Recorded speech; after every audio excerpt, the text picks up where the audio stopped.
Einstein's planetoid Einstein's planetoid, an engrossing tale of an incredible world by Paul Denis Lavande, author of Something from Beyond, A Prince of Pluto, etc. Paul Denis Lavande is a pseudonym known to be used by three different authors, C.M. Kornbluth, Robert W. Lones, and Frederick Pohl. They were the heirs of space flight. They planned to be the first humans to land on Alpha Centauri, but the original HeartNet expedition had been lost and they had to find it first. They followed the signals and found that they led to what looked like a one-way excursion to the screwiest planetoid in the galaxy. Transcriber's note: this text was produced from Science Fiction Quarterly, Spring 1942. Chapter I: Heirs of Spaceflight. Nick Hartnett stepped off the upper lip of the 1,000-foot shaft and floated gently downwards. When he had fallen about half the distance, he reached out for a stanchion, grasped it easily and pulled himself gracefully into the lounge room of the Columbia. What he saw there was precisely what he expected to see. There was Dorothy Gilbert, curled in a spring hammock, reading a book. Nick was looking over her shoulder before she knew he had entered. Bodhi's Pericliptic Orbits, he read aloud. Dorothy, don't you ever think of anything but your job? She looked up, smiling, brushing aside a lock of tousled hair that sought her eye. Often, Nick. But where would we be if I didn't check my courses against those plotted by a competent authority? Just about where we'll be if you do, he guessed, tugging at his ear with long, knobby fingers.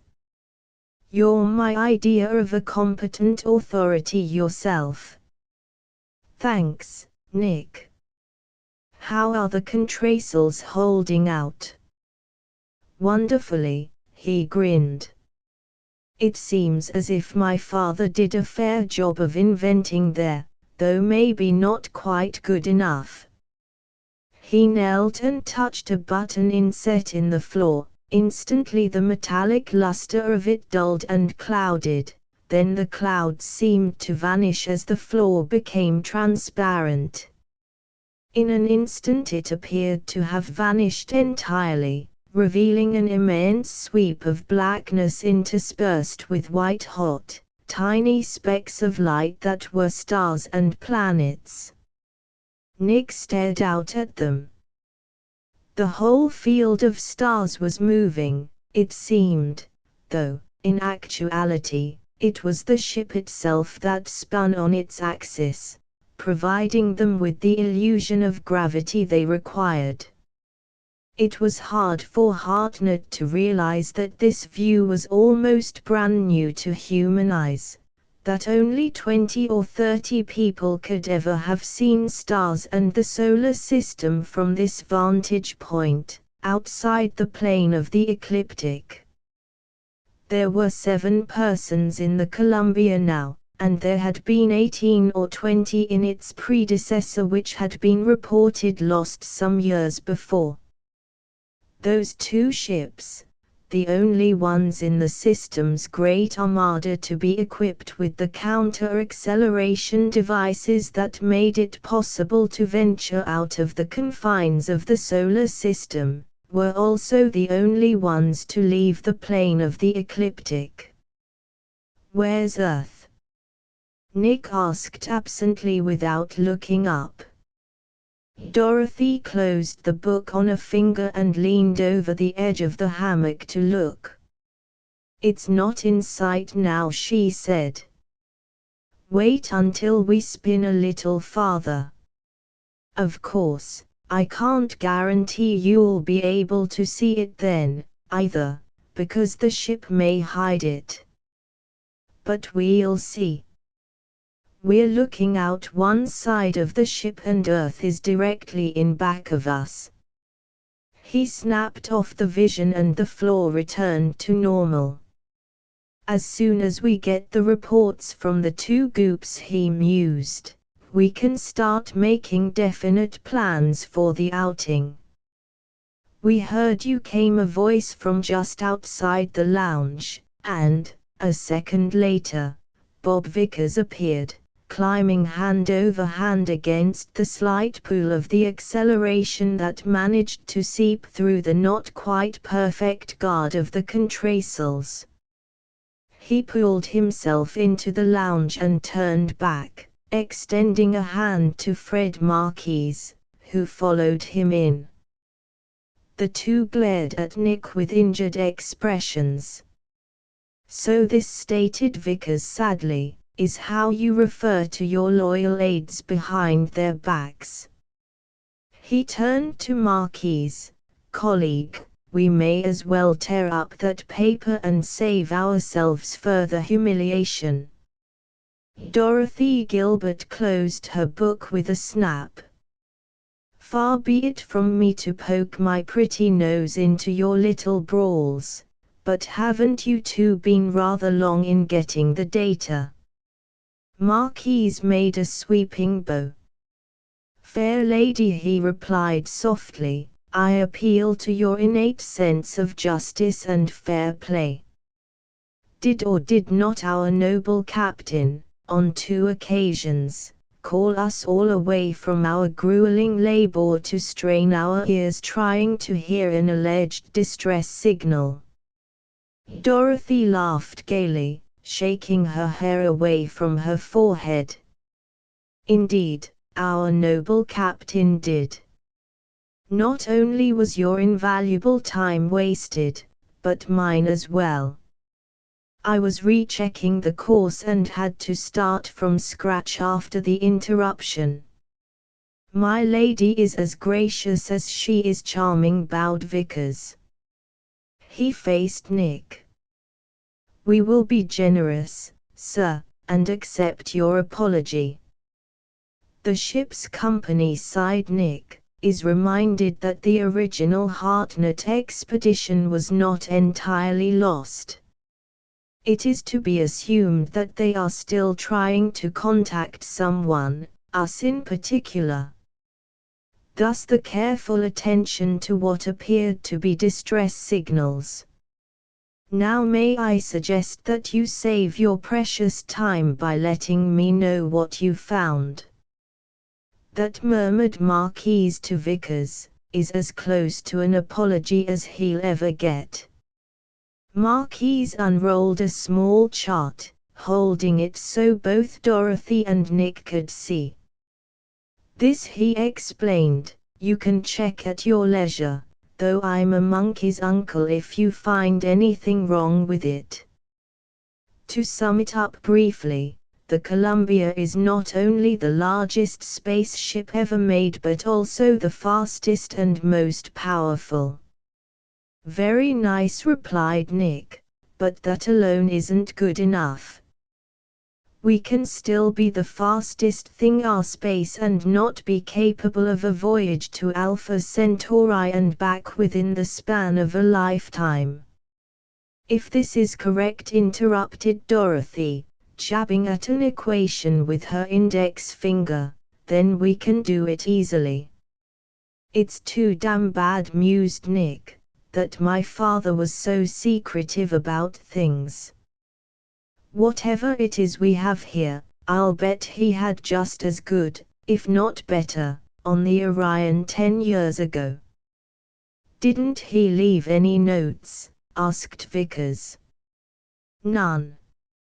Apparently he feared their falling into the wrong hands in case anything happened to him. The only thing he did leave was Wave N, the one he promised to use for communications. That's what the contrasal formula came over. Dorothy's nose wrinkled in puzzlement. I was under the impression, she said, that the contrasal formula was radioed to Earth mysteriously, only it was badly garbled, just fractions coming through. And you, Nick, were the only one who could make anything out of it. Partly true, he admitted. The mysterious radio message, however, was something I cooked up to keep the newspapers satisfied. I wanted to let out the publicity that the Hartnett expedition wasn't completely done in, but I didn't want to draw attention to Wave N.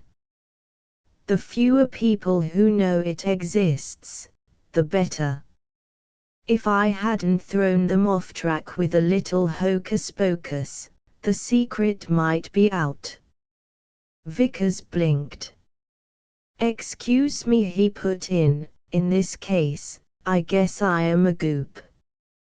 But can you explain the contrasal to me? I never really got it. I'm no better off, grinned Nick. I managed to get enough data from the radio so as to know how to throw the thing together, but as to precisely what it does and why, I can only guess, and I'd rather not get out on a limb on it. All I know is this: interstellar travel, to be anything at all, requires really tremendous speed. To get that speed you have to accelerate like hell. And human bodies aren't equipped to take the acceleration required. Well, what Dad did was to figure out a counter-acceleration device, which he called the contrasal for short. All I know is that it blankets the effects of really terrific acceleration so far as our feeling it goes. Have you any idea, Nick asked Dorothy Gilbert, suddenly serious, where the Hartnett party is? He shook his head. They were outward bound for Alpha Centauri, just as we'll be after we get home and check these results. I've no idea how far they got, because I don't know how to check distances by Wave N. In fact, I don't think it can be done. The damned thing doesn't travel right. You, Dorothy, and Bob, Edgar, and I are all members of the family of the original Hartnett expedition. The reason I wanted you three was because I really expect to look for Dad and his friends on our way to Alf. You, Fred, and Grenville and Tengby aren't exactly family members in our little circle, but you're next thing to it. We'll have to have a bigger crew for the outing, of course. Dorothy ran her fingers through her hair. It's been over 12 years since I last saw Harry, she whispered. I wonder what he looks like now. Joe Tengby was sucking laboriously on a water tube as they pulled themselves into the control room. He laid it aside at their entrance, and wiped his face furiously.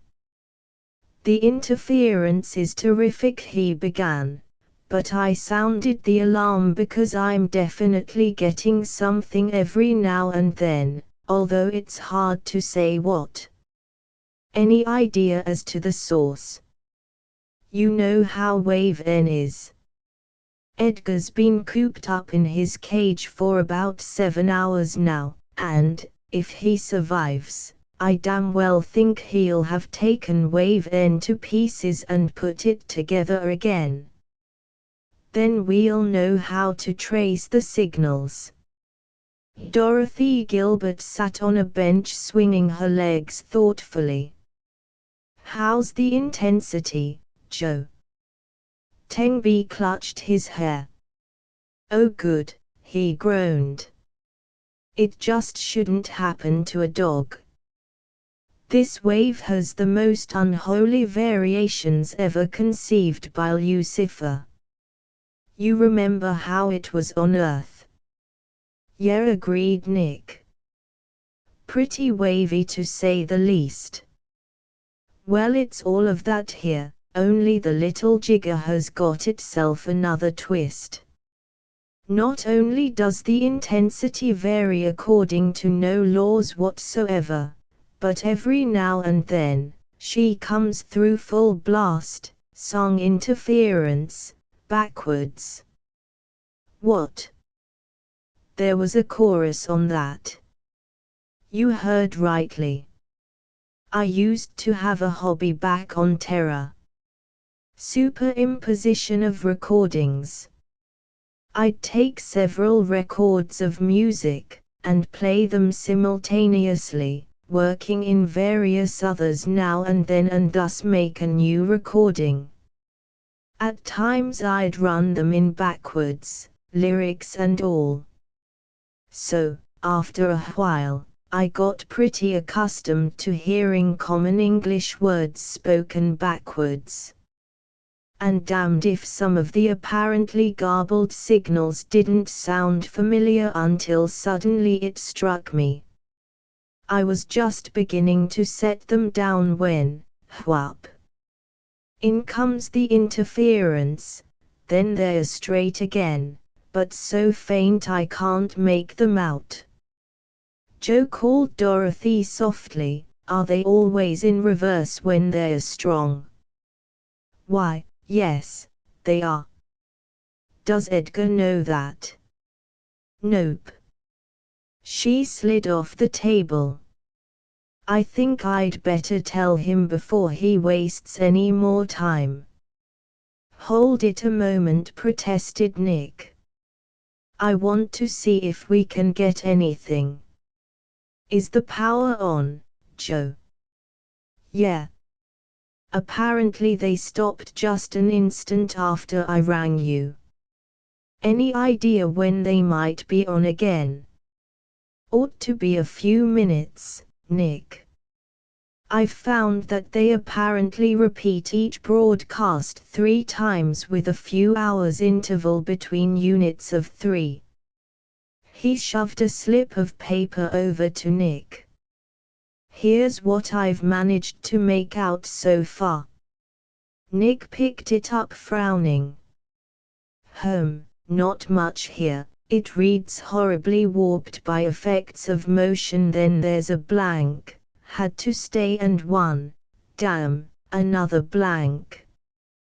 That's where it either faded out or interference came in, explained Joe.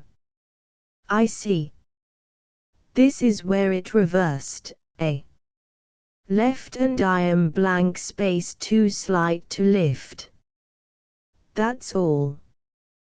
Do you suppose, asked Marquise, that the phrase left and I am might mean that the person sending the signals is the only one left and he's about at his rope's end? Maybe, suggested Bob Vickers, something happened to the crew as a result of their acceleration. Horribly warped by effects of motion sounds ominous. Perhaps the crew went bats and they had to land to save the ship.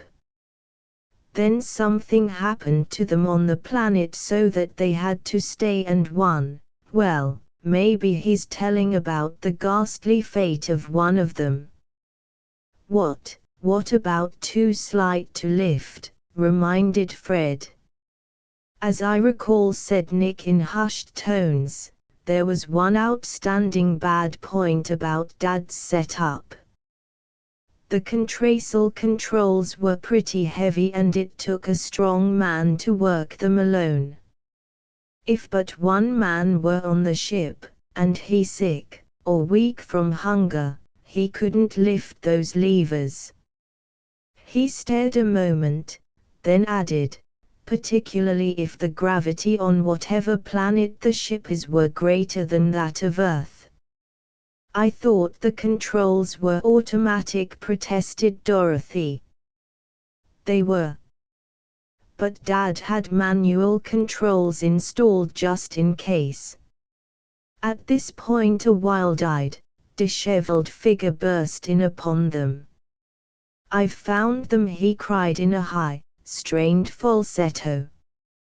"They're in a tight little orbit around Proxima Centauri." Dorothy Gilbert took his arm. "Come with me," she whispered. "I have some more data for you. You've done wonderfully." The two left the room, heads close together. An instant later a faint shriek reached the ears of those in the control room, followed by gibbering noises. Nick made a dive for the exit, to find Edgar cackling faintly to himself as Dorothy led him away. There, she soothed, "it wasn't your fault. Now you just go and get a nice long rest, then we'll help you with the new calculations." Chapter 2 Incredible World, "Here it is," exclaimed Dorothy wearily, planking down a sheaf of motors. "If you can follow through on this, Joe, we'll find the missing. We keep on straight ahead, at right angles to Earth's ecliptic." She closed her eyes. "Did you know," she murmured to no one in particular, "that Edgar's secret ambition is to purr like a cat?" "How is he?" asked Nick anxiously. "In a drunken stupor. After all he's been through, I didn't have the heart to say no to him. So he emptied an almost full bottle of the Rocket Blast." She beamed at Nick. "Edgar has a special name for each grade of alcoholate we distill. This is the stiff one." "We'll have to make some more of that," declared Marquise. "Hi-ho, it's back to the primitive. You know, scientists are pretty sure that savages spend most of their ingenuity in figuring out ways to make better and still better hooch. Disgusting, isn't it?" "Hang on to your stanchions," yelled Tengbi as he pressed a button which would send a warning signal throughout the ship. "We're accelerating." Instinctively they obeyed. Without the contrails, they would have been an obscene mass of mangled protoplasm in the seconds that followed. As it was, they experienced something like the feeling one obtains on the downward sweep of a stiff roller coaster. "Keep a close check on the direction," Joe grated Nick. The impact of acceleration did not last long, but it was some 5 minutes before they really felt normal again. Tengbi bent over calculations, a frown working its way across his forehead. "I don't like the way this is working out," he muttered. "Following Edgar's equations?" asked Dorothy, picking up the sheet. She glanced over them quickly. "Nothing wrong here, only, jeepers, you're right, Joe. Stop the bus, quick." "What's wrong?" demanded Nick. "Nothing, except that we've passed them. They're behind us now."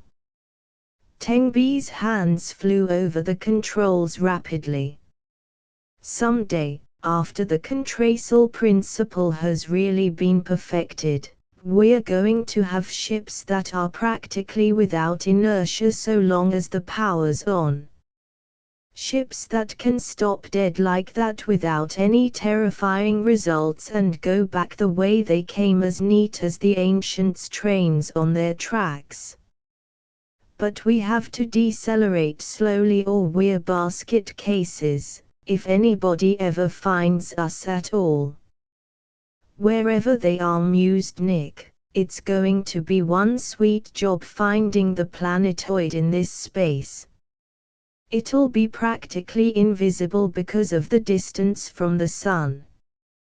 We may go by it a couple of times." He jabbed a call button sharply, then spoke into a mic. Grenville. What's doing? Oh, you are. He turned to the others.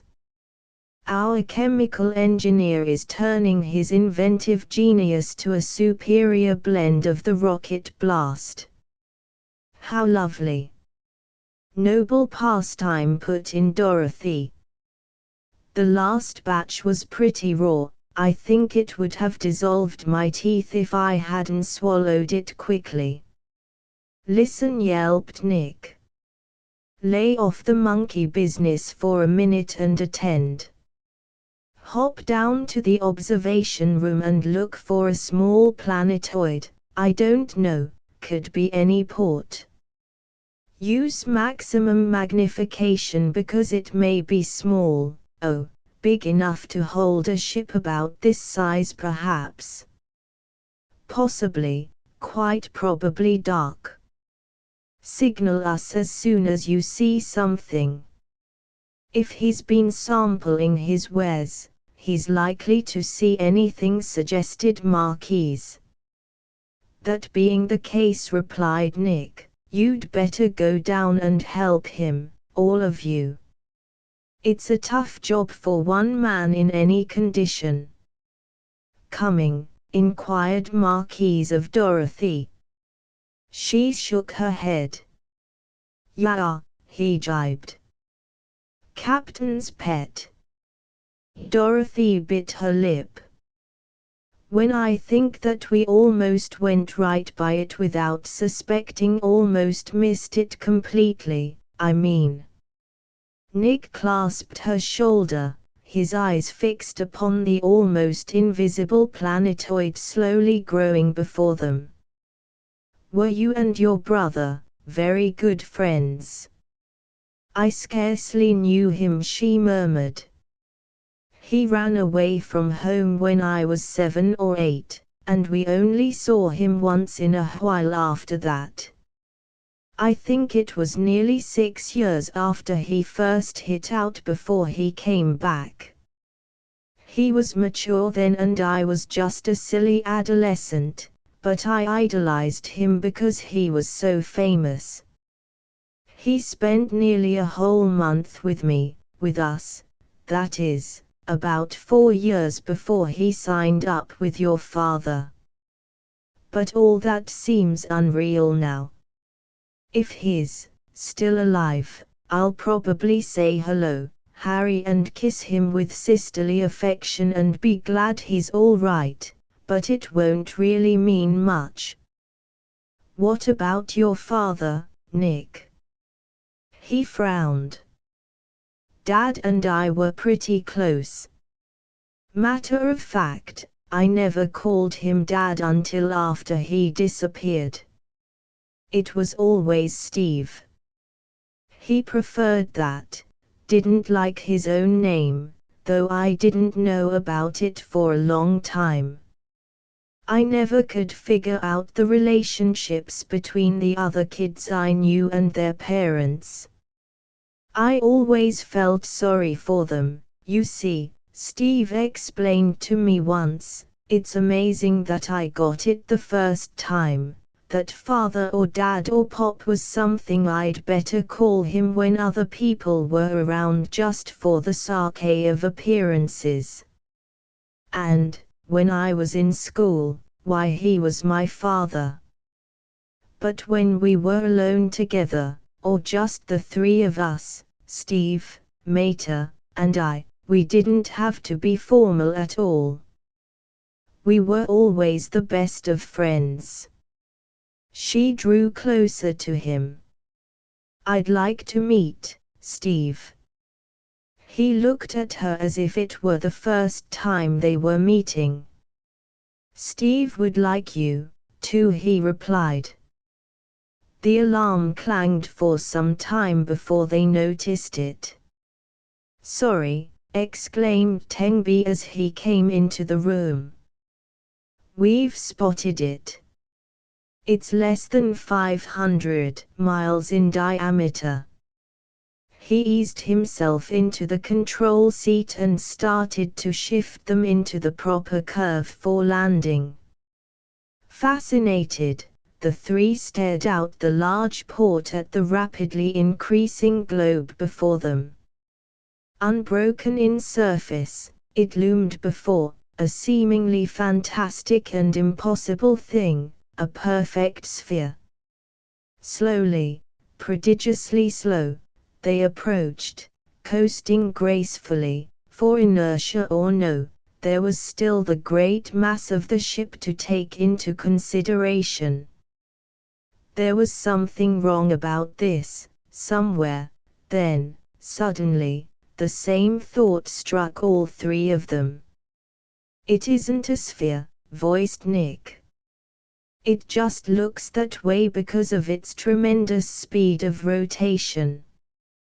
Dorothy wheeled out the Z special camera and turned on the power, let it operate for a full minute. Quietly they waited for the automatic developing process, then cut the lights and flashed a projection on the panel in the rear of the room which was ideally suitable for a motion picture screen. Eyes glued on the meters, Dorothy adapted the flow of film until the images of the planetoid on the panel corresponded to what they saw outside. "What's the period of rotation?" 100 per minute. That, to put it mildly, is fast. It must be extremely dense to hang together at all, and even then, made of ultra-cohesive matter. As Joe put it some time later, the business of landing on Hester, as the planetoid came to be known, Marquis first dubbed it that after some legendary, elemental wind being. They found out later that Hester wasn't really the being Fred had in mind, but it stuck nonetheless, was roughly analogous to that of a fly lighting on a spinning top. There was Hester looming before them in the deeps of space, gleaming like phosphor on black velvet, the pseudosphere of it slowly swelling before their eyes. And there was the Columbia, a great overgrown cylinder with a turret in the middle, a turret that completely encircled her, because she spun, too, albeit slowly in comparison to the planetoid, gently curving in to try to light upon the little world's surface. What happened? They should have known, but they didn't. The Columbia swooped down upon Hester, like the proverbial falcon upon its prey. Only it wasn't as simple as that, because the ship touched the outer fringe of that terrifically accelerated rotating atmosphere and bounced off, ricocheted much like a smooth stone splatting across the surface of water. They weren't ready for that splat. It took them unaware and tumbled them all head over. Luck was with them and no one slammed into anything sharp or deadly hard. Dorothy nursed Nick's bloody nose and a cut over Marquis' eye which just missed being serious. The second time they tried it, it was with less elan and more caution. They figured that if they could cut in at a point, cut in at an angle so close to zero that they were virtually parallel to it, slip in like a hypodermic with the grain, so to speak, they might be able to make it. It was a nice idea but it didn't work. They were knocked away again. Only this time all hands were prepared and no casualties followed. At about then Edgar staggered in wanting to know what was. Briefly they told him. Edgar was amazed. He stood there gaping at them, he said, their innocence. Then he raised his hands. "Friends," quoth Edgar, "like little children shall I lead you. Land at the pole."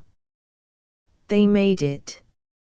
"It's odd, isn't it?" mused Dorothy as Nick helped her up an escarpment. What's odd? Edgar wanted to know. That, despite the terrific rotation of Hester, we just don't notice it now that we're here. I know why, of course. Sheer relativity. But it's still odd, no matter how well you explain it. I know, mused Edgar. The most common way is that of picturing a caterpillar crawling down the vane of a fan toward the center. The fan is rotating at terrific speed. The fan is on an express liner which is zipping through Earth's stratosphere like nobody's business. The stratosphere is following Earth's rotation, and so on. Yet our caterpillar isn't conscious of any motion save his own. They stood silent for a moment, surveying the scene before them. Curving horizons could be seen on all sides, the uneven terrain before them now and then pierced by outcroppings of rock. Or perhaps metals. Above them no sky but space, dotted with luminaries. Far away a splotch of brightness, their sun. A world of twilight, this was. Behind them lay their ship, a faintly gleaming cylinder, badly scraped and somewhat battered from landing. They'd prepared a sort of berth by splashing the terrain before them with blasts from the emergency rocket tubes, fore and aft, but the landing had still been rough, not the kind which would leave a ship in full dress paint. Somewhere before them, precisely how far they could not know, was the lost Orion. I think, mused Nick, that the reason for the odd feeling is that we are so vitally aware of the planet's rotation. After all, Earth is no laggard, either, but it's so damned big in comparison to this, and so few people, relatively, have been off it as yet. What I mean is, if your knowledge of Hester's rotation were strictly theoretical, or if you hadn't seen it from space, the whole thing wouldn't appear to you as it does now. The going was just a trifle more difficult than covering rocky ground would have been on Earth. Vickers had figured Hester's gravity as 125% that of Earth. Hold it, called out Edgar, punctuating the exclamation by easing himself onto the asteroid's surface. Does anyone know where we're going? We're off to find the Hartnetts, said Dorothy. How nice. And where, pray, may they be? Right here, somewhere. Lovely, drawled Edgar, just lovely. Have any of you stopped to consider how many days and how many weary miles you can cover on this not as small as it looks world without finding anything at all except blisters? We tried to contact them, cut in Nick, but not a peep out of the radio at all. The thing just went dead. I'll have to admit, continued Edgar, that at the very moment I can't think of any better procedure than just striking out in any direction at once. But I rest assured that there is a better way. Therefore, I move that we take it easy until we find one. We could use the ship, said Dorothy. Inadvisable, objected Nick. Something tells me we are going to have trouble getting away from this little fiend of a planetoid. How about rocket cameras? Cut in Dorothy. Ha! I can make them. We'll use just enough fuel to send them up half a mile or so. They'll take pictures, then glide down. We'll keep an eye on them and see where they land, Edgar will also take calculations while they are up. They'll be sort of periscopic photos. Of course we'll get our ship, but we may spot the other one. Nick tapped the rocky surface, pondering. Only thing wrong with that is, why didn't we see the ship on the way down? We had a much bigger perspective. Perhaps too big. Besides, we were too well occupied otherwise. Okay, sighed Nick. I can't see any reason for not trying it. Chapter 3 Menace Unseen. Dorothy clasped Nick's hand as firmly as hands can be clasped when swathed in space mitts. If the photo didn't deceive us, the ship should be over this ridge.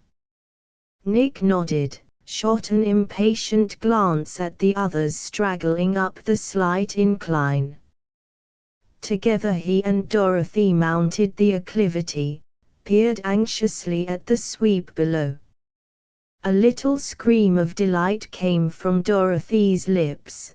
There, Nick. No doubt about it. The lost Orion lay, partly concealed by upcroppings of rock, less than a mile away. Hastily they made their way down the decline, ran in awkward, elephantine steps toward it.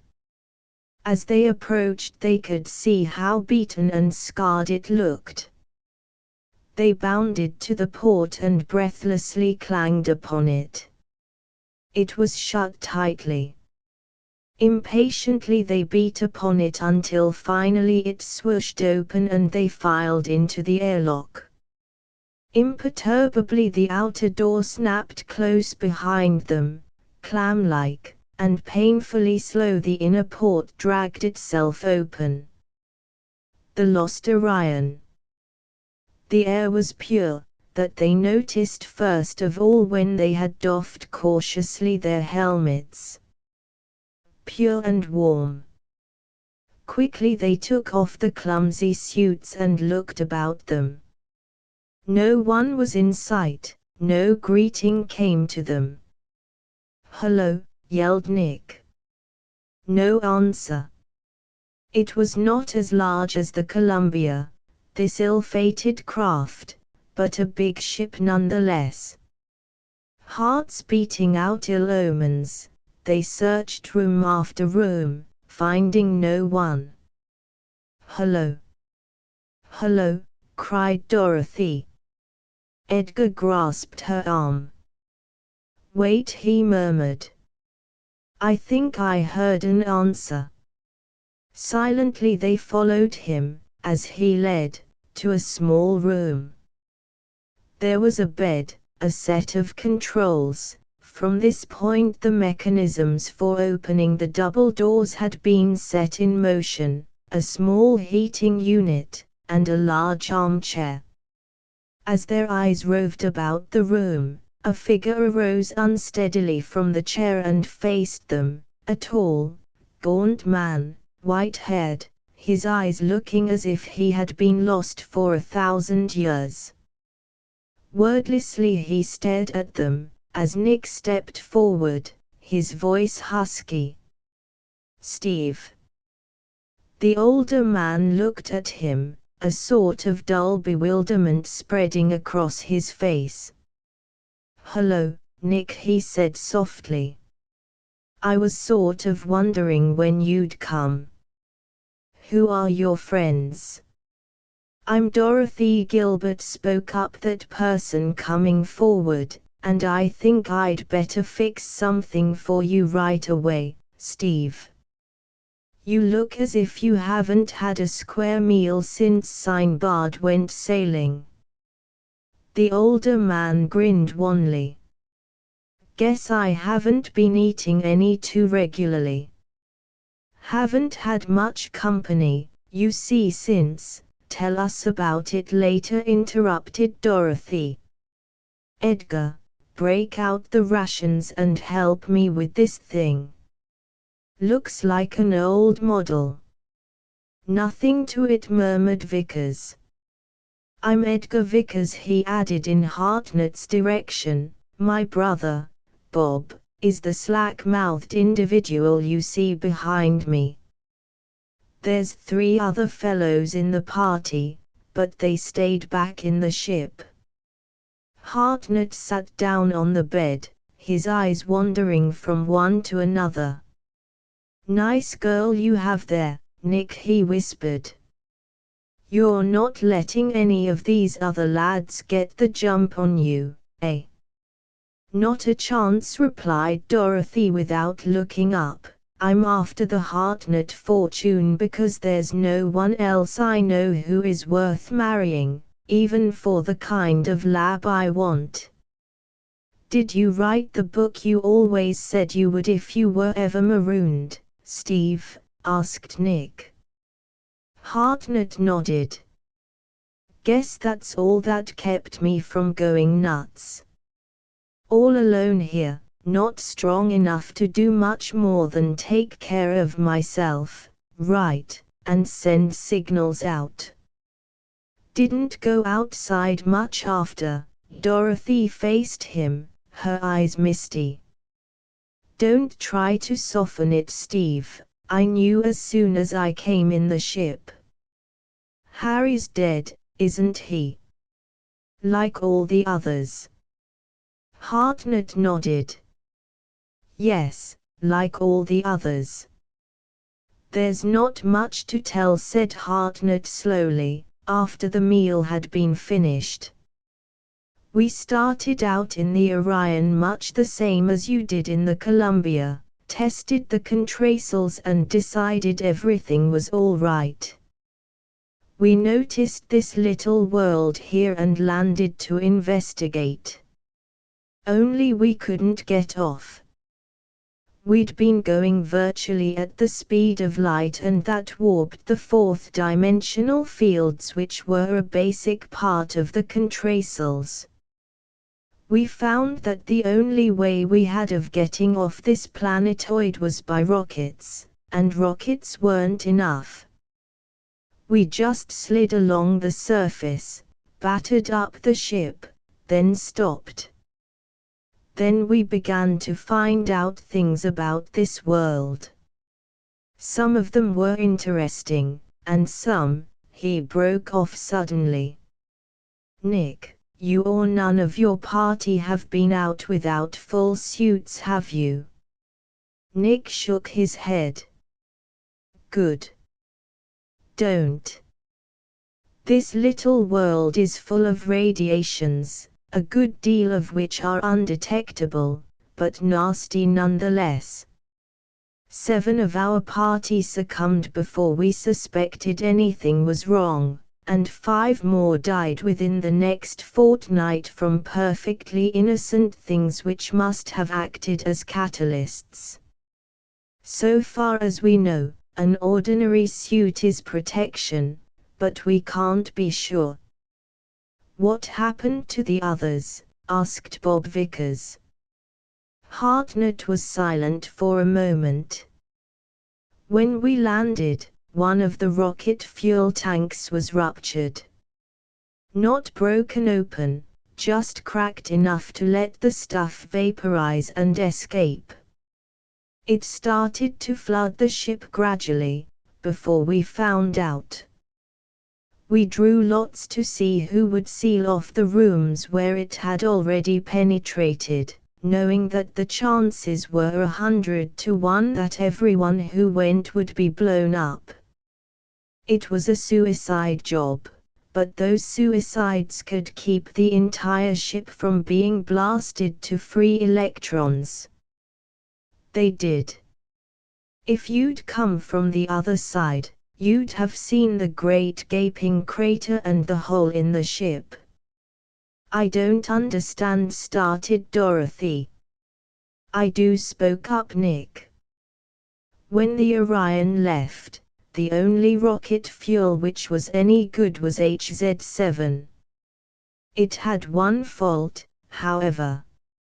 Let any atmosphere get at it and it would vaporize and seep through practically every known substance, except wax. And that vapor was about 10 times as touchy as nitro. When it went off you had a terrific explosion. What these fellows did, I take it, Steve, was to seal off the sections from the outside, leaving plenty of room for the vapor to explode, perhaps calculating on its drawing closer while they were at work. Then, they went to work on padding so that the concussion wouldn't completely wreck the ship. Their only chance of escape was completing the job and getting off before the stuff lit up. And working around it was almost a positive guarantee of setting it off. Hartnett nodded. That's just about what happened. 3 men were on the job of sealing off. That was the sure death assignment, because they would have to be practically entombed inside. 5 others were on the padding job. They had a chance of not being smashed to pieces by the concussion if the blow held off long enough. But it didn't, not quite long enough. They managed to get their work almost finished. It was just the sheerest luck that the thing didn't fill the entire ship, or go off before some of us were out of the way.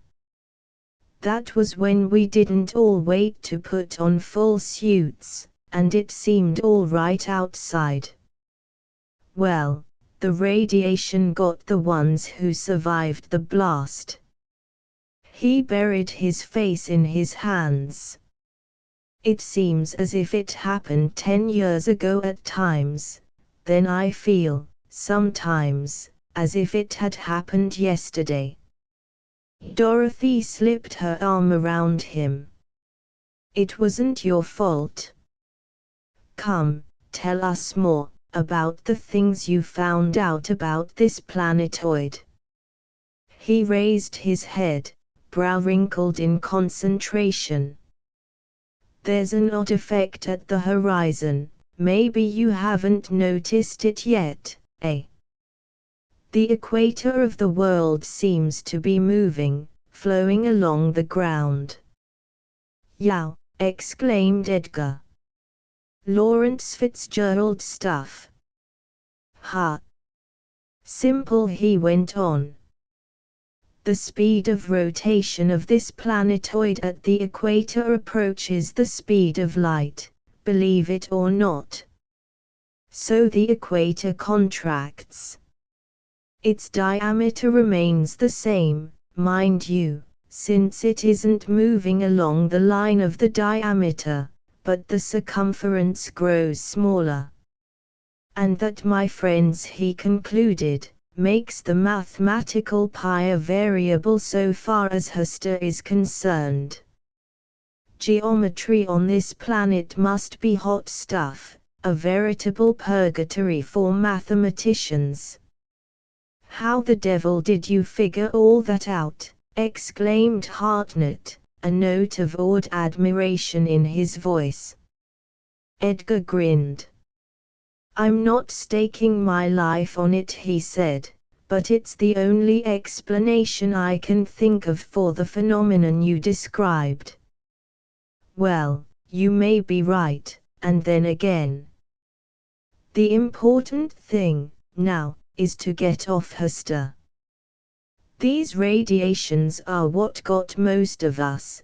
Doesn't make too much difference with me, because I'm old.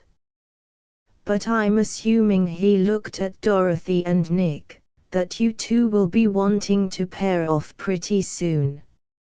And I don't think Dorothy would care to start knitting little sweaters with holes for 3 heads in them after she'd had X-rays taken.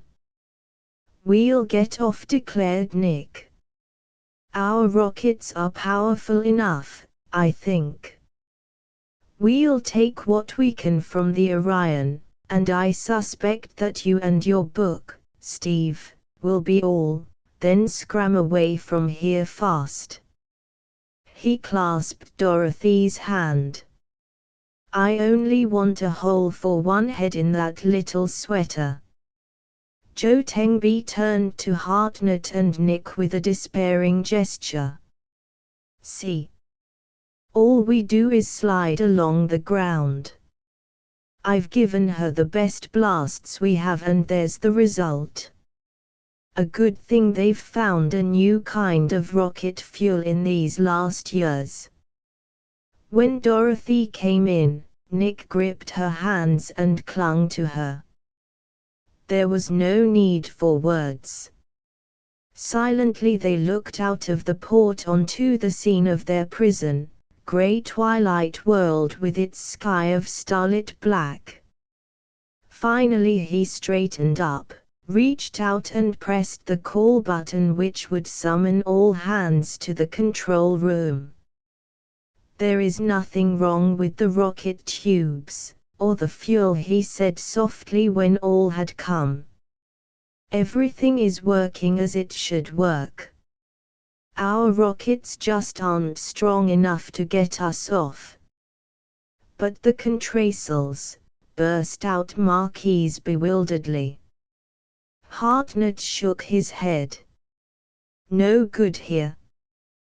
Bob Vickers went over to the window and looked out, staring at the landscape as if there lay an answer to their problem. Edgar, he called after a moment, are you sure about what you said about the equator? No guarantees, but it could very easily be that way. Then mightn't an object at the equator be thrown off the planet by centrifugal force? Edgar turned to Nick. It might, matter of fact, it should. Hartnett bit his lips. It's a long chance, he said, but still a chance. If the ship will hold together under the terrific punishment it would have to take, sliding along the ground on our rocket blasts, then we may be able to do it. Okay, declared Nick. Everybody get into space suits, make sure the air-making apparatus is in order, and take your stations. We've got to have lookouts covering all sectors to spot any possible punctures of the hull. As soon as everybody's checked from their posts, Joe, let her rip. Chapter 4 Ordeal. They clung to the stanchions, watching the rocky surface of Hester lurch by them, even in the protection of their suits horribly jolted by the choppy acceleration. They clung, wondering how long the Columbia would stand up under a type of punishment for which it had never been designed. Something's wrong, complained Tengby. The fire should take place so that, to my limited senses, it seems continuous. It isn't doing that at all. He pressed a button. I can sense a distinct interval between the release of the firing apparatus and the explosion, and another interval before the reaction shoves us ahead. Look at the stars, cried Bob Vickers. They glanced in the direction of his pointing finger and gasped. Above them in the inky blackness were no longer the tiny pinpoints that they had been seeing so far, they had become huge globes of multicolored light. And there was one immense thing which visibly swam in the ether. But it was more than just that. Way out beyond the globes, which looked like glowing baseballs and basketballs, they caught a flashing something. It grew visibly as they watched, swelled until it seemed that it must batter its way through the mass of luminaries around them, send them in flaming ruin down the surface of the little world. Huger and more terrifying it grew, like a movie close-up, until it filled the entire vista of the heavens. The light should have been blinding, it should have burned out their brains, yet they could behold it without so much as being dazzled. Now the size of it was such that no longer could they see its full circle, but only a section of the titanic surface. Abruptly the smooth aspect of it faded and sharp prominences began to appear. It was no perfect sphere, this body, but a roughly circular mass, shot through with enormous cracks, riddled with holes, jagged with mountains. One spire-like protuberance seemed to be pointing directly at them, aiming itself at the ship. Paralyzed with mingled amazement and terror they stood, bracing themselves for an impact which would destroy them utterly, volatilize them and the ship with such titanic swiftness that their consciousness would be obliterated before any sensations of it could reach them. They would see the destroyer almost upon them, and that would be all. But they were wrong. It screamed down out of the night of space above them, not touching their ship, seemingly a good distance away. No concussion wave struck them, yet they saw the surface of Hester cleft and crumpled before them, saw the monster bury itself in the planetoid. There was a flare of light which made them blink for an instant, and that was all. "Veer away," gasped Nick. "We don't want to be tumbled into that chasm." Tengby's fingers darted over the controls, and they were lurched sidewise as the Columbia went off at a tangent to their former course. The bewilderment of what they had just seen still lay upon them, their minds were numb with the incredibility of it. Dorothy's eyes met Nick's. "Are we dead?" she whispered. "Were we all killed in that collision, and is this but the last flickers of my consciousness?" "I was wondering that, too," came Nick's voice over the space phones. "But it couldn't be so if it occurred to you, too. There's some simple explanation for all this, but for the life of me, I can't think what it is." "Oh," said Tengby. More fireworks. Before them loomed a vast cliff wall, so high that they could not see its top. It had not been there an instant before. Somehow, they could not feel the horror of a few moments back, yet they braced themselves again for a shock. A sudden jolt wrenched them away from the stanchions. The ship came to a stop as a warning light flickered ominously on the control board. Yet, as they picked themselves up, the cliff had disappeared, it was not behind them, and before them stretched the familiar surface of Hester, above them the velvet of space, flecked with pinpricks of light. "A puncture," cried Nick. He grabbed the speaker. Nick came the voice of Marquise. "There's a hole about the size of a soup plate in Sector 7. Don't worry, we'll be sealing it off directly, and we've locked it off. Call you back when it's done." "Okay, be careful." He turned to the others. "We'll be on our way shortly. Anybody see that pit we turned off our course to avoid?" "It's gone," Nick said Hartnett, "but the show's still on." He nodded toward the port. Something was coming over the horizon, something that looked partly like an arm, and partly like a molten river. It was both a flow and a wriggling, and, as they watched, another glowing thing snaked up from behind the distant ridges. This second thing went straight up into the sky, curving out as if looking for something upon which to swoop. And now the main body of the thing began to be visible. It was vaguely conical, with the apex inverted, the arms of it issuing forth from the sides. A single glowing eye bulged from the top. "It looks nasty," said Nick, "but I don't think it's very powerful." "It might bang us up a bit, though," added Tengby. "The beastie is after something. Look at the way those three arms are swishing around." The thing was virtually monochrome except for the jet black of the single eye.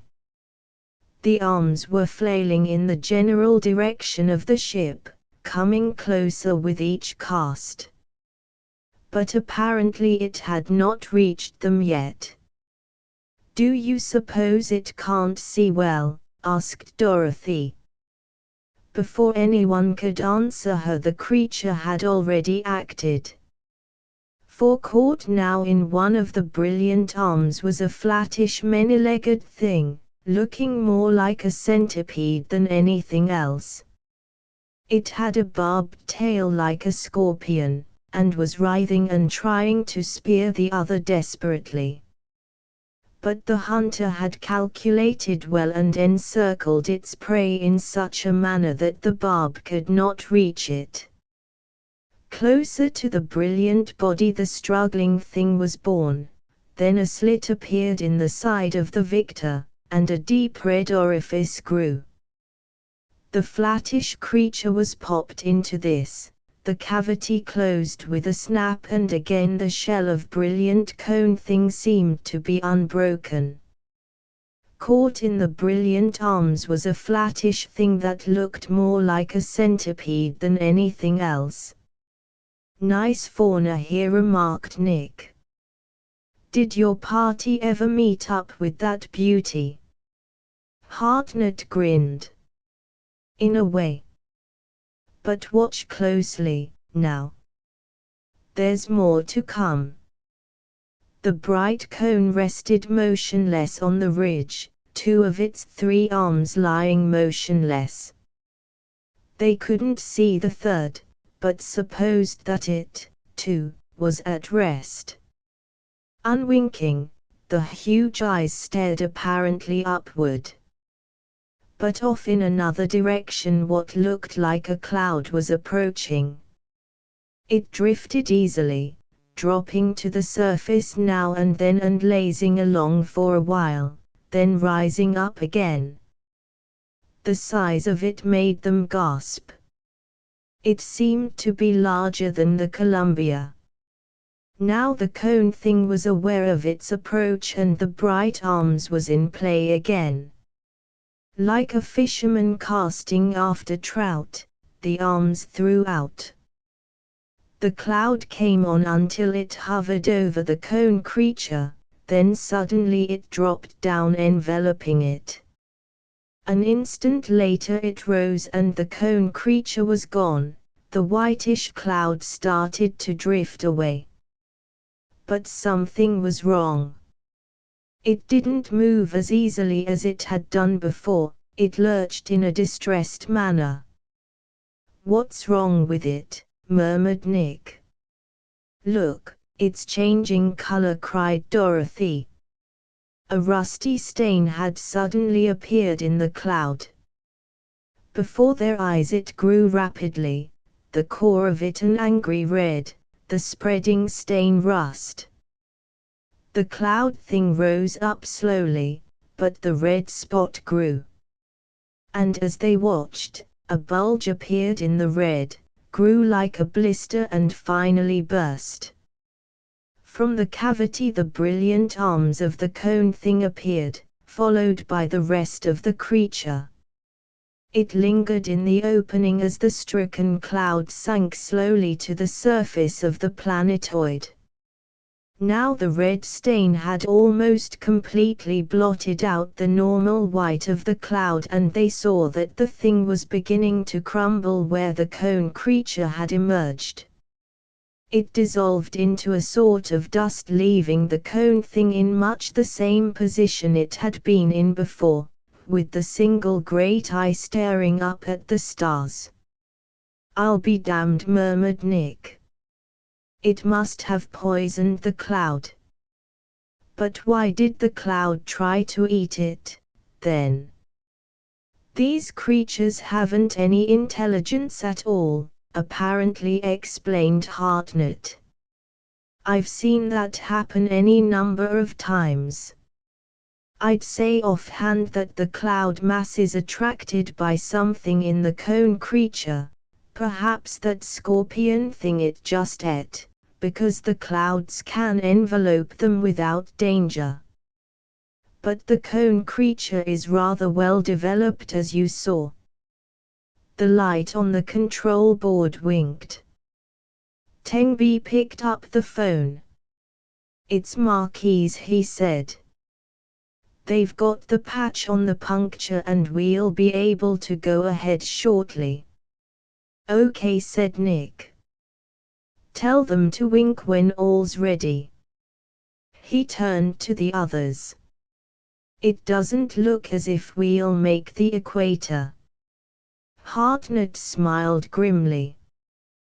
"Well, if we can't get off, we can at least gather some valuable data here on such things as the Doppler effect, the Lorentz-Fitzgerald contraction effect, the Einstein effect." "Hey," burst in Dorothy, "did you say Einstein?" "That's right.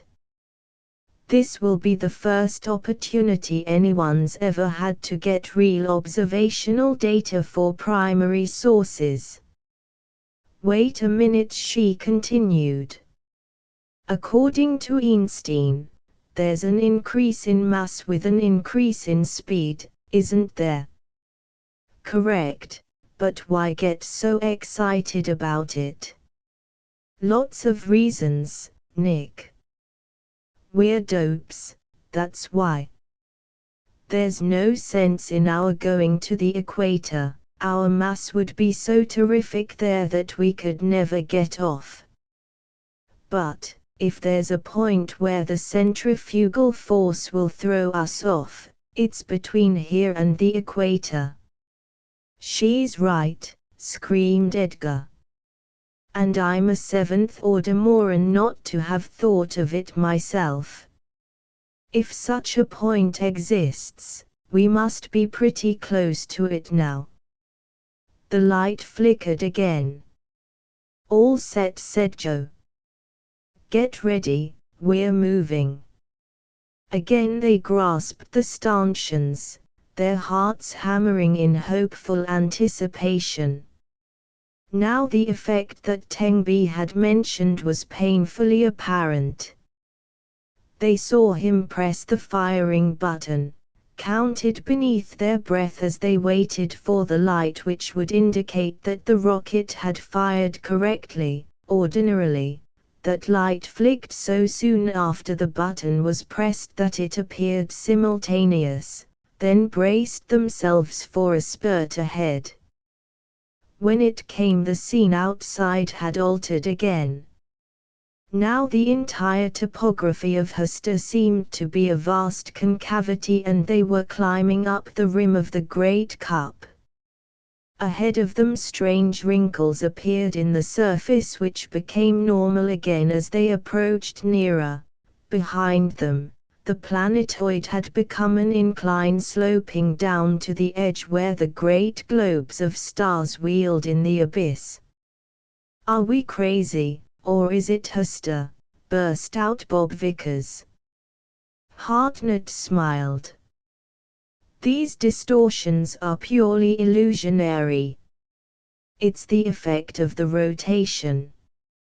Slowly, strangely slow, the Columbia dragged itself forward, sliding along the planetoid's surface, more fantastically distorted to their eyes every instant. Now it seemed to shrink before them until it appeared that the entire world was smaller than their ship, that the Columbia was balancing precariously on the ridiculous little globe of it, and the first spurt from the rockets would send them off into space.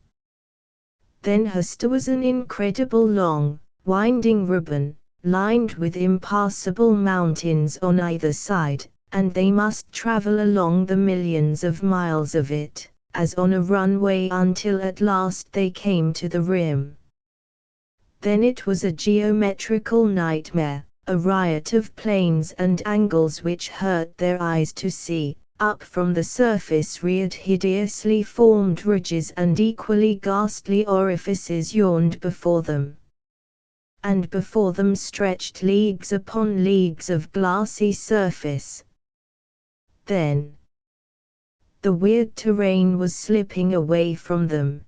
They felt themselves buffeted as the entire ship was rocked violently. "We've hit it," yelled Bob. Below them Hester was already a sphere, and, as Tengby's fingers pressed buttons releasing full fire on the rockets, it became again the incredible globe they had seen when approaching it. They were free. Dorothy raised her hand to her face to wipe away a tear that was streaming down her cheek, smiled despite herself when her mailed finger touched the glassite of her helmet. "Goodbye, Harry," she whispered. "We have here," declared Edgar, picking his nose, "a small list of the mysteries of Hester. So far as I can see, the only way really to break them is to make up another expedition sometime." "Read 'em off," Bucko said. Dorothy. "First of all, what is Hester made of?" "Why, with the terrific speed of rotation, doesn't it fly to pieces? I devoted 5 pages to that in my book Put in Hartnett. To sum up briefly, there's no reason I know why it should be, but it is. Therefore, there must be a reason." They glared at him. "Good way of wasting time," he protested. Then continued Edgar, "we have the matter of the reverse English radio reception. And I shall personally slay and dismember anyone who tries to pass it off merely as Einstein effect." He looked up. "Well?" Dorothy smiled. "We like living, Edgar." "Speaking of Einstein effect," broke in Hartnett, "I presume you realize by now that all the weird things we saw were enormously distorted. The stars, for example, were never actually closer." "That was easy to realize, because no more than the customary amount of light was visible, and no gravitational eccentricities were noted." "What about the thing that nearly wiped us out?" asked Bob Vickers. "A meteor, and a very small one at that. It landed a little distance away from the ship.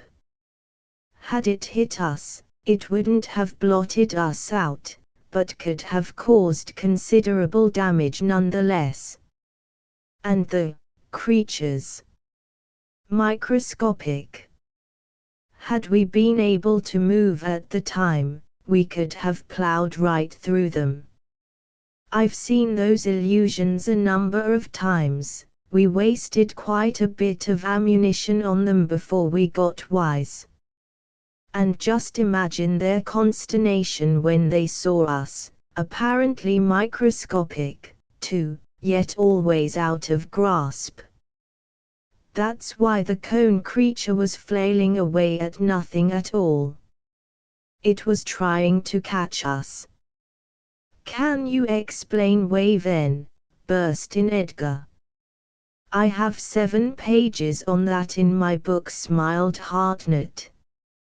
"Summed up, I say, wave N was discovered while we were looking for something else." We played around with it until it began to sit up and say uncle. We don't know from nothing about it. Nick puzzled. What kind of a book is this, Steve? Hartnett laughed. A joke. A beautiful joke on the dear public. 300 pages of pompous drivel, harebrained speculations, pseudoscience, and what not. I made a solemn vow many years ago, Nick, that if I ever became an explorer, I would write a book to end all travel books, in retaliation for the ghastly piles of dung about which pedants rave so heartily and which are crammed down the throats of otherwise innocent schoolboys. Here on Hester I had the time to do it, and it was a good way of keeping my spirits up. Oh yes, I worked on solid stuff, too, but that isn't for public consumption, too deep. But seriously, broke in Edgar, haven't you any idea as to the reason for the signals in reverse English? I don't want to be personally slain and dismembered, Edgar. That tapu explanation very frankly is the only one I've found so far. The signals were warped, unless you want something utterly fantastic like they're traveling around the universe, or being slipped through the continuum. What does that mean? Asked Dorothy. Nothing. It's a sort of gibberish which some people use to explain things otherwise inexplicable. He paused as the familiar figure of Grenville, wreathed with beatific smiles, entered the room. What's in the bottle? I have here, sighed the chemical engineer, the Ne Plus Ultra of our own private rocket blast. It's smooth. Yeah. What happened to your fingernails? I got hungry. Okay, if you don't trust me, I'll sample it first. He uncorked the bottle and took a mighty quaff of the curiously colored contents. If he starts rolling over on the floor, kicking feebly, we'll know that it's a good roach spray if nothing else, observed Edgar. Hester was behind them now, soon the contrails would be flashing them back to Earth. Dorothy drew close to Nick, glad that the cumbersome suits were no longer necessary. It would be a little blue sweater, she thought, just for luck. Asterisk asterisk asterisk end of the Project Gutenberg ebook Einstein's Planetoid asterisk asterisk asterisk updated editions will replace the previous one, the old editions will be renamed. Creating the works from print editions not protected by U.S. copyright law means that no one owns a United States copyright in these works. So the Foundation, and you, can copy and distribute it in the United States without permission and without paying copyright royalties. Special rules, set forth in the general terms of use part of this license, apply to copying and distributing Project Gutenberg trademark symbol electronic works to protect the Project Gutenberg trademark symbol concept and trademark. Project Gutenberg is a registered trademark, and may not be used if you charge for an ebook, except by following the terms of the trademark license, including paying royalties for use of the Project Gutenberg trademark. If you do not charge anything for copies of this ebook, complying with the trademark license is very easy. You may use this ebook for nearly any purpose, such as creation of derivative works, reports, performances and research. Project Gutenberg ebooks may be modified and printed and given away. You may do practically anything in the United States with ebooks not protected by U.S. copyright law. Redistribution is subject to the trademark license, especially commercial redistribution. Start. Full license. The full Project Gutenberg license. Please read this before you distribute or use this work to protect the Project Gutenberg trademark symbol mission of promoting the free distribution of electronic works, by using or distributing this work, or any other work associated in any way with the phrase Project Gutenberg. You agree to comply with all the terms of the full Project Gutenberg trademark symbol license available with this file or online at www.gutenberg.org/license. Section 1. General Terms of Use and Redistributing Project Gutenberg Trademark Symbol Electronic Works 1.0. By reading or using any part of this Project Gutenberg trademark symbol electronic work, you indicate that you have read, understand, agree to and accept all the terms of this license and intellectual property, trademark/copyright, agreement. If you do not agree to abide by all the terms of this agreement, you must cease using and return or destroy all copies of Project Gutenberg trademark symbol electronic works in your possession. If you paid a fee for obtaining a copy of or access to a Project Gutenberg trademark symbol electronic work and you do not agree to be bound by the terms of this agreement, you may obtain a refund from the person or entity to whom you paid the fee as set forth in paragraph 1.e.8.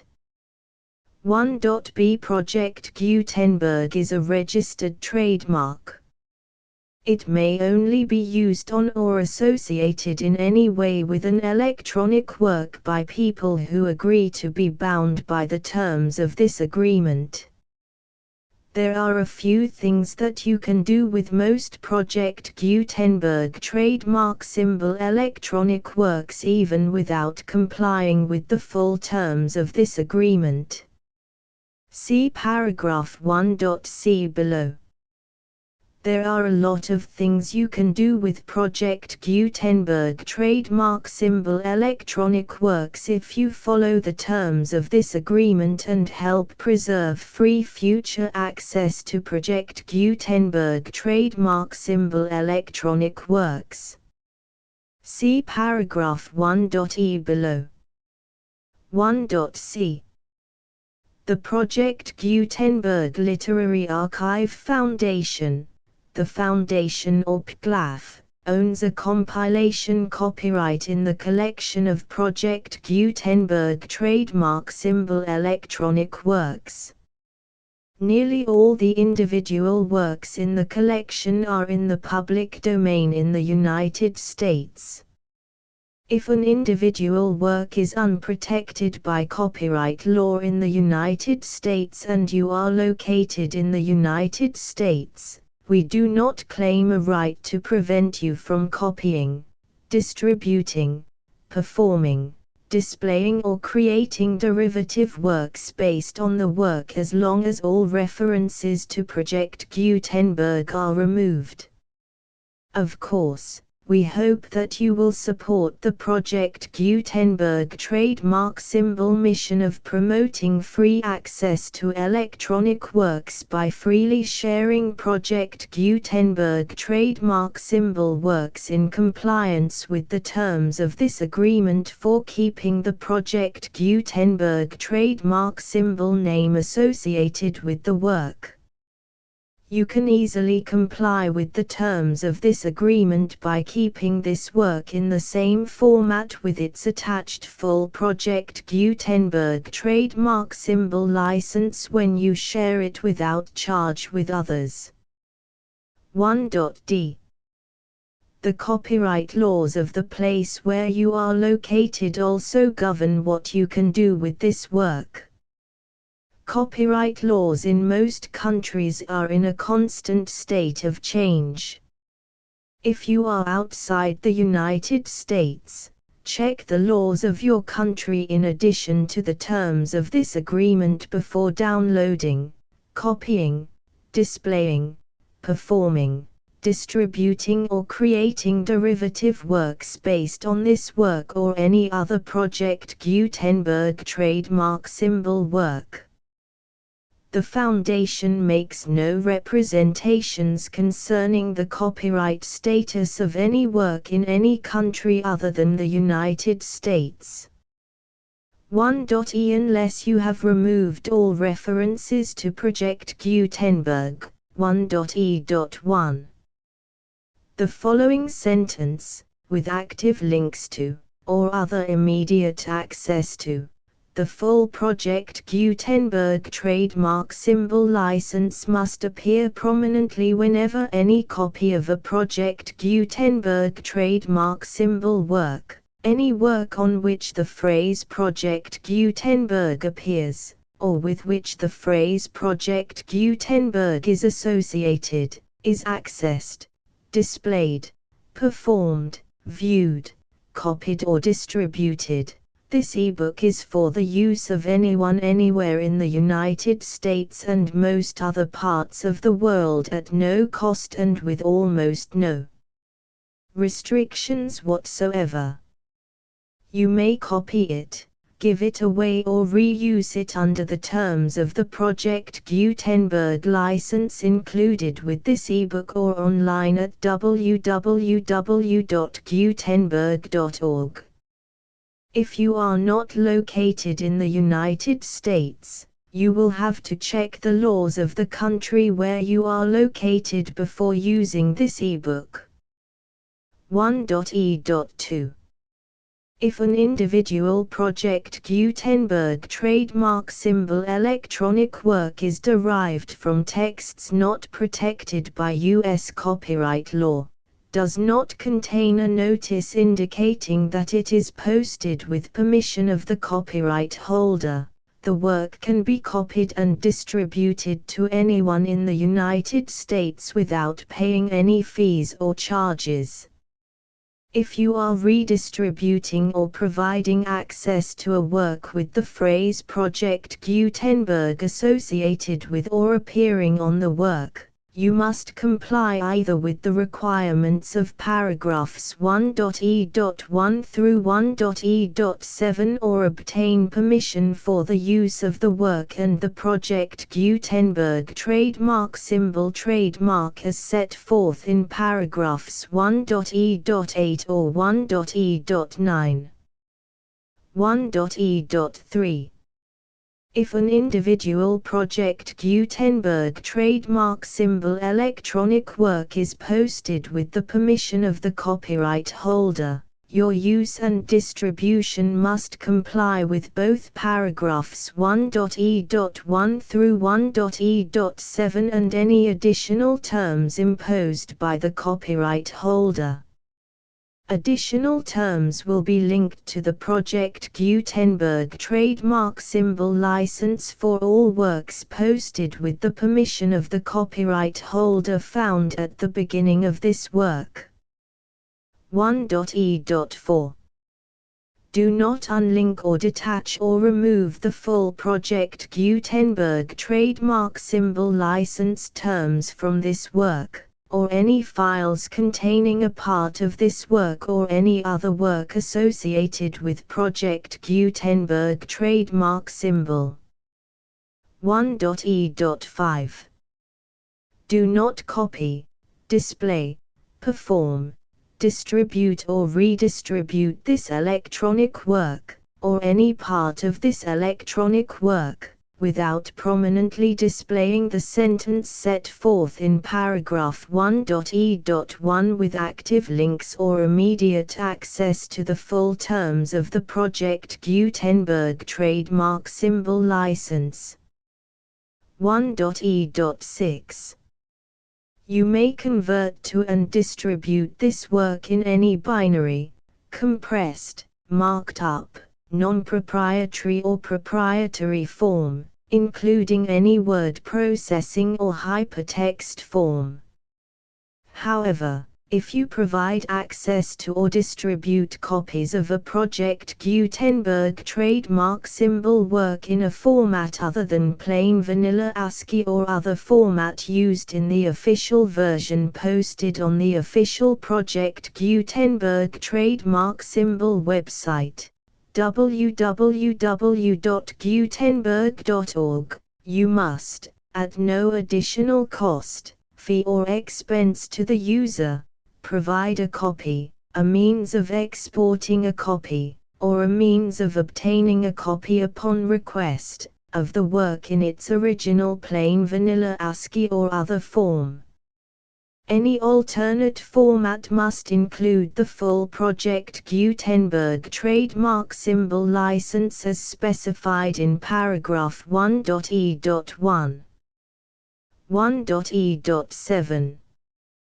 Do not charge a fee for access to, viewing, displaying, performing, copying or distributing any Project Gutenberg trademark symbol works unless you comply with paragraph 1.e.8 or 1.e.9.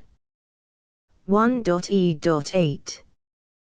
You may charge a reasonable fee for copies of or providing access to or distributing Project Gutenberg trademark symbol electronic works provided that you pay a royalty fee of 20% of the gross profits you derive from the use of Project Gutenberg trademark symbol works calculated using the method you already use to calculate your applicable taxes. The fee is owed to the owner of the Project Gutenberg trademark symbol trademark, but he has agreed to donate royalties under this paragraph to the Project Gutenberg Literary Archive Foundation. Royalty payments must be paid within 60 days following each date on which you prepare, or are legally required to prepare, your periodic tax returns.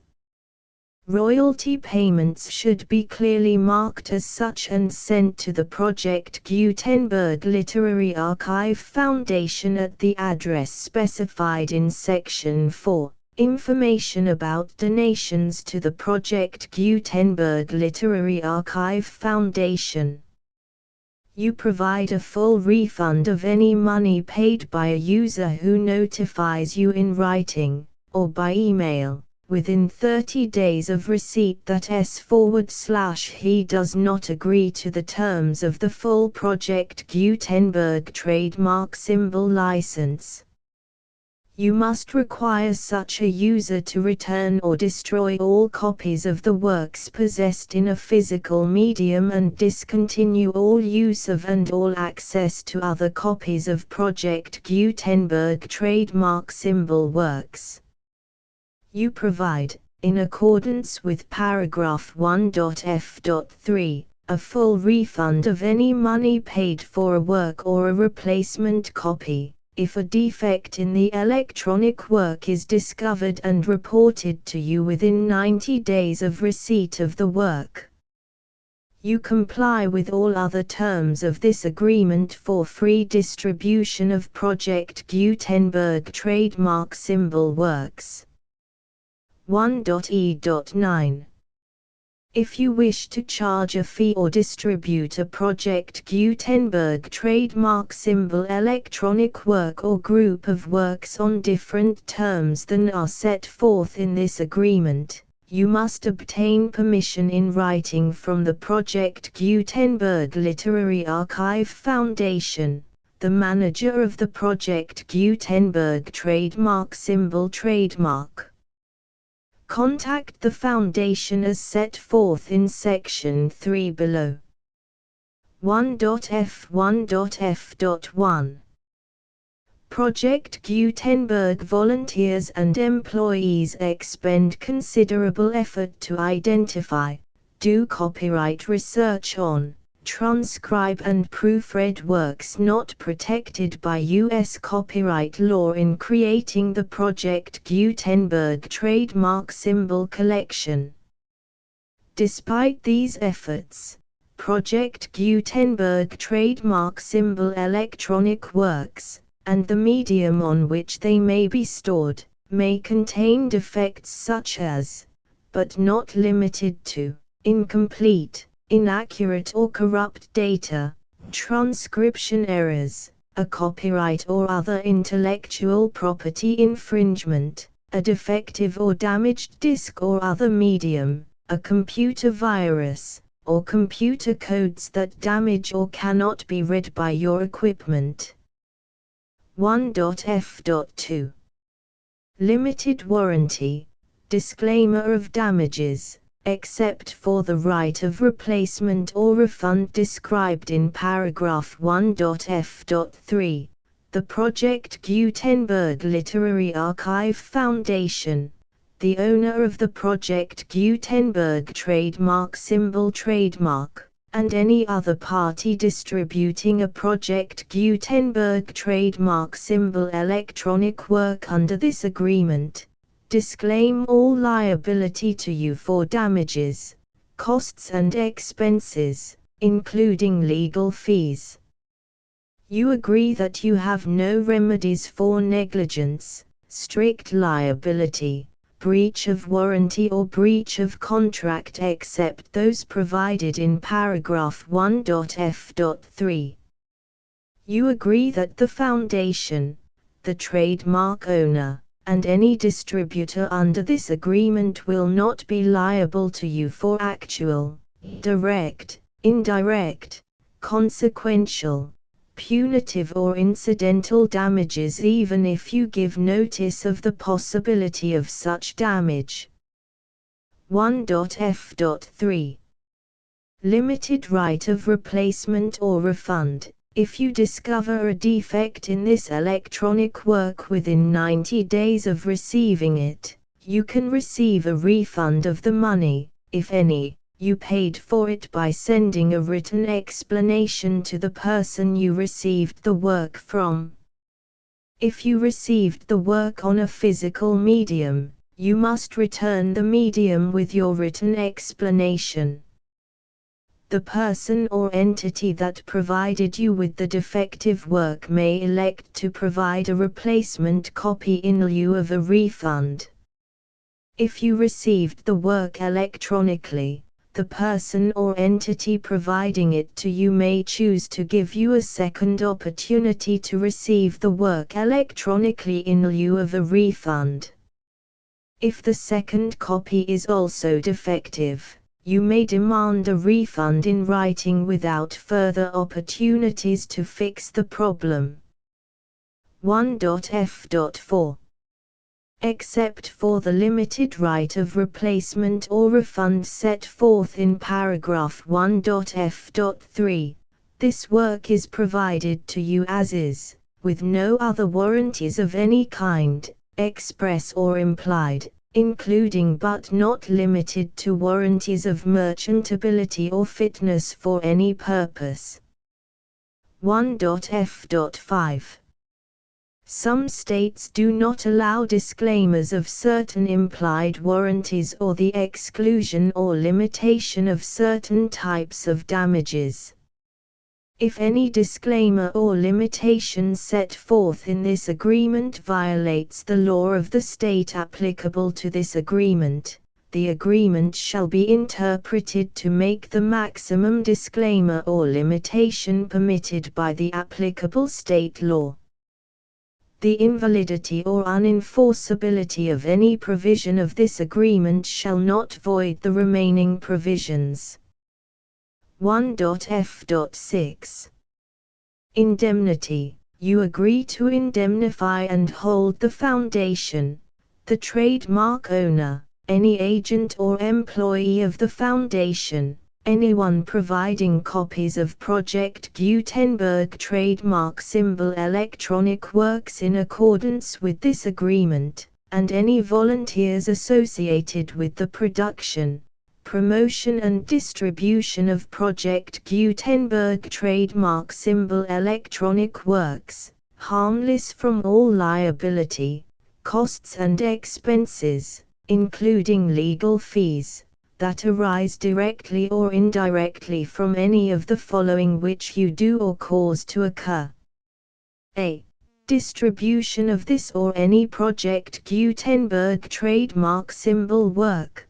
B. Alteration, modification, or additions or deletions to any Project Gutenberg trademark symbol work, and C. Any defect you cause.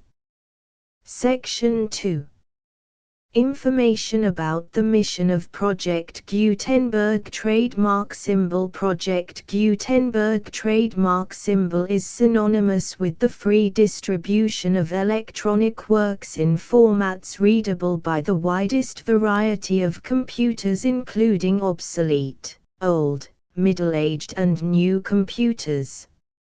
It exists because of the efforts of hundreds of volunteers and donations from people in all walks of life. Volunteers and financial support to provide volunteers with the assistance they need are critical to reaching Project Gutenberg trademark symbol's goals and ensuring that the Project Gutenberg trademark symbol collection will remain freely available for generations to come. In 2001, the Project Gutenberg Literary Archive Foundation was created to provide a secure and permanent future for Project Gutenberg trademark symbol and future generations. To learn more about the Project Gutenberg Literary Archive Foundation and how your efforts and donations can help, see sections 3 and 4 and the Foundation information page at www.gutenberg.org. Section 3.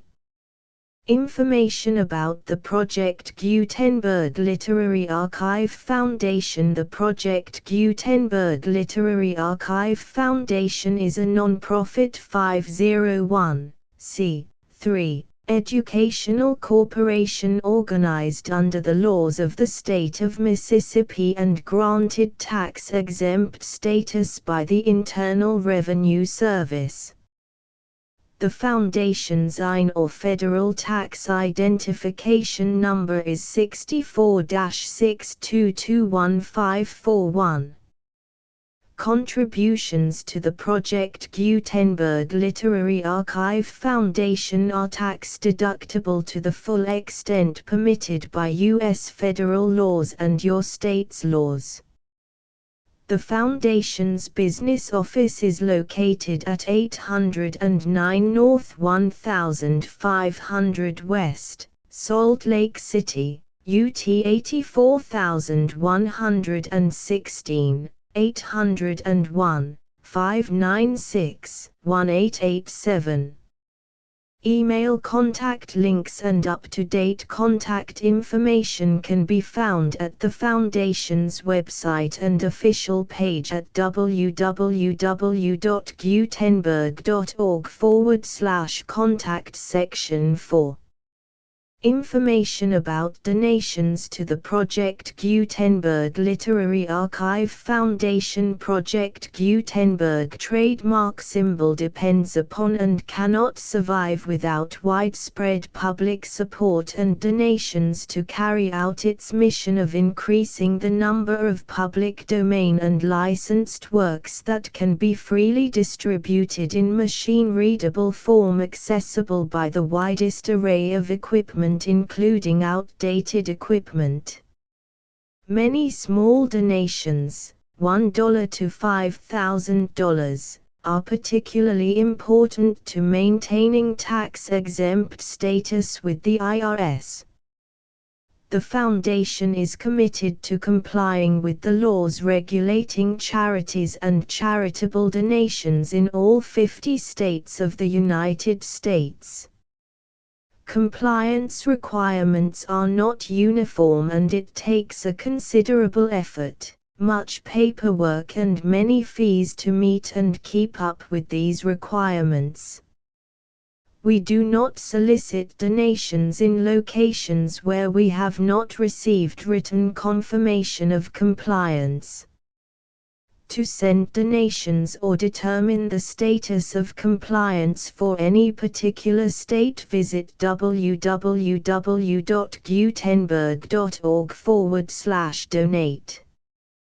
While we cannot and do not solicit contributions from states where we have not met the solicitation requirements, we know of no prohibition against accepting unsolicited donations from donors in such states who approach us with offers to donate.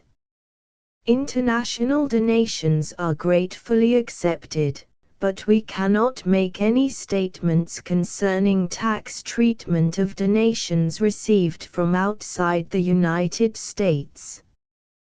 U.S. laws alone swamp our small staff. Please check the Project Gutenberg web pages for current donation methods and addresses. Donations are accepted in a number of other ways, including checks, online payments and credit card donations. To donate, please visit www.gutenberg.org/donate. Section 5. General information about Project Gutenberg trademark symbol Electronic Works. Professor Michael S. Hart was the originator of the Project Gutenberg trademark symbol concept of a library of electronic works that could be freely shared with anyone.